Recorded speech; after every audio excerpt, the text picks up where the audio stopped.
ব্যাপার? আপনি আমার ঘরে ঢুকলে আমার দরজার মধ্যে নক করলেন না কেন? তার আগে তুমি আমারে কও আমার নাতনিরে বাসতো কেন?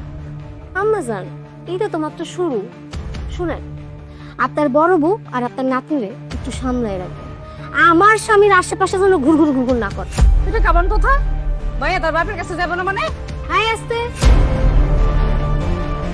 শুনেন, একদম আমার লোকে সিলেসিলি করবেন না। আপনার লেকচার শোনার জন্য আমি এখানে বসে রই নাই। আর তাছাড়া আমি যা কইছি তাই হই।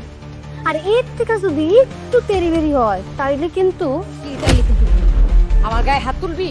এই আমার মারবি? আরে না আম্মা স্যার, এমনি না। আপনি যখন আপনার ঘরে যাইবেন, শুয়ে থাকবেন, তখন আপনার মুখের মধ্যে বালিশ চাপা দিয়া তারপর আপনার মেলালা।